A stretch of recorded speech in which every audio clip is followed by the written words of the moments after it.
Hello and welcome back to Dashing Swordsman Painting. Today we'll be painting the M3 Scout Car, or White Scout Car as it was sometimes called in British service. This is a 28mm 3D printed model that I'll be including in a bolt-action army that I'm painting up as a surprise for a friend of mine. The sculpt is from DeweyCat on Wargaming 3D and just happens to be totally free. As you can see, I've also done a little bit of fun modeling on the back here using a piece of gauze and hardening it with some CA glue to make a covering tarp.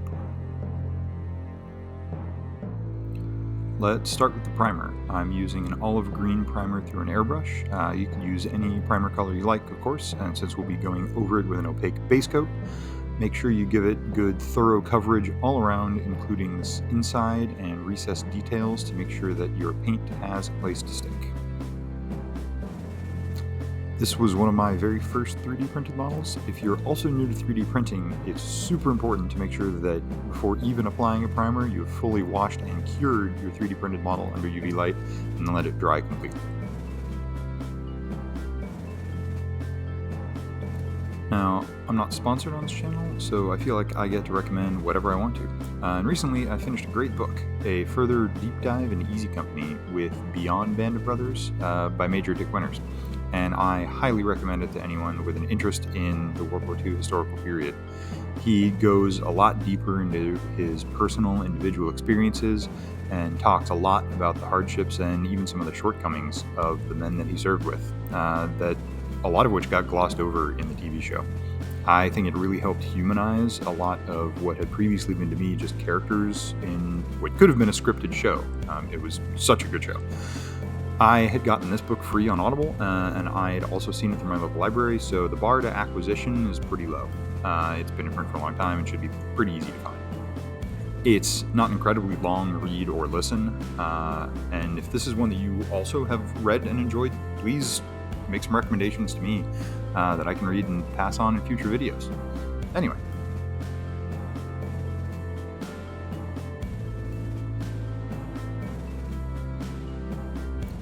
Next, we're going to base coat the whole model with a coat of US Olive Drab from Vallejo. I like this as a realistic enough dark olive green. Don't come after me, rivet counters. It flows well through the airbrush and covers really well. Most importantly, from my standpoint, it's how I painted the first test vehicle of this army, so to match it nicely.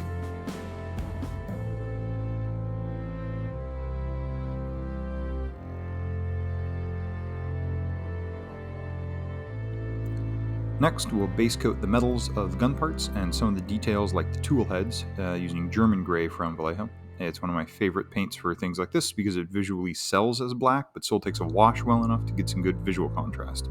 I'm coating the gun actions and barrels, and then I'll get the mounted tool heads as well. I decided to leave the attached ammo boxes as olive drab. Maybe they came that way from resupply, and it's not worth it to the cars crew to try and repaint all of them.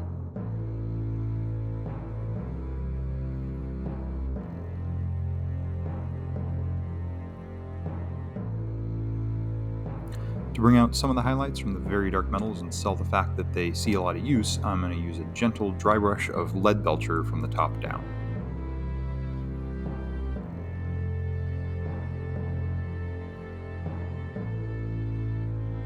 And sometimes you don't do gentle very well. That's okay, I'll finish the dry brush while I have my paint out and then just glue it back on.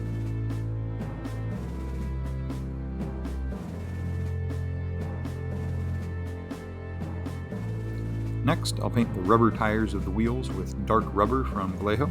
I've also used black colors or German gray in the past, but I'd like to keep this different material a little visually distinct.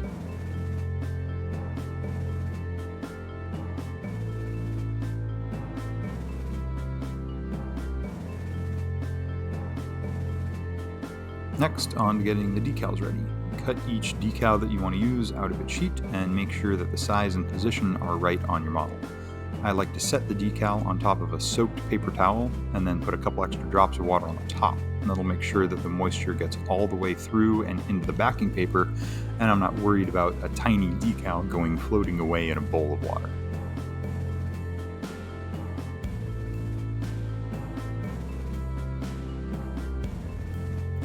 To apply the decals, I'll start with painting a section of the model generously with some micro set. This will help the decal slide around a little and get into position.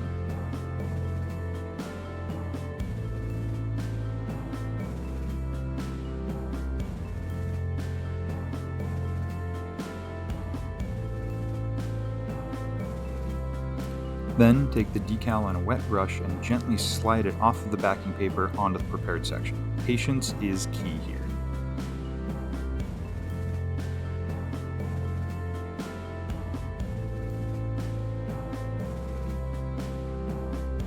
Then use your brush and microset to get the decal into position and shape it into any creases or grooves or curves that you need to.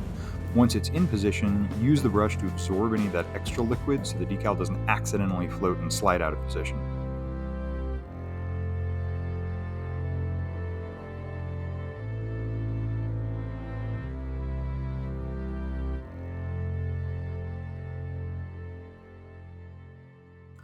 Finally, apply a little bit of micro sol over the top of the decal to help soften it up and reduce the visual difference between the decal and the paint.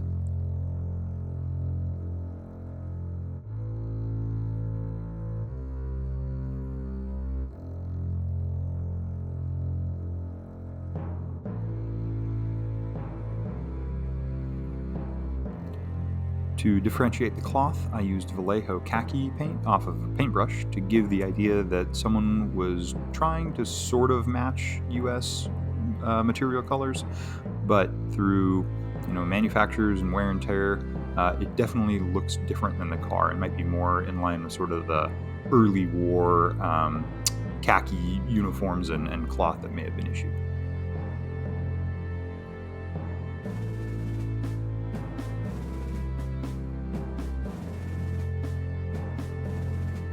To sell some weathering, I'll be using a sponge chipping method. I'm using German gray again for this because I had it close to hand. Any dark gray or dark brown would work great. Apply it by getting a little bit of paint onto a ripped off small section of sponge and then dab off the paint onto a dry surface until it just barely leaves behind dots. It's easy to go overboard here, so less is better and you can always add more.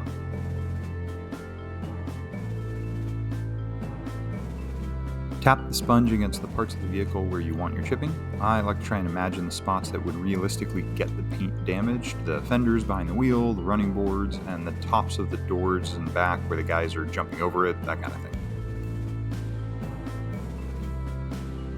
I unfortunately lost the footage of me applying the oil wash, but you can see the brown effects of that in some of the creases and downward facing areas. You can watch a video of the pirate sloop on the channel to see how I make the oil wash, and I'll also upload footage of applying it to a similar vehicle for this army in a future video, so stay tuned.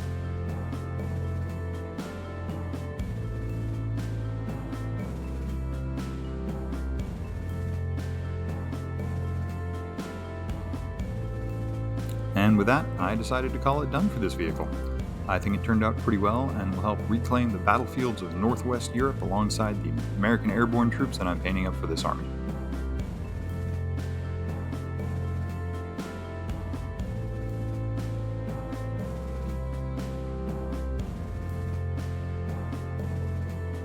Once again, thanks so much for joining another Dashing Swords and Painting.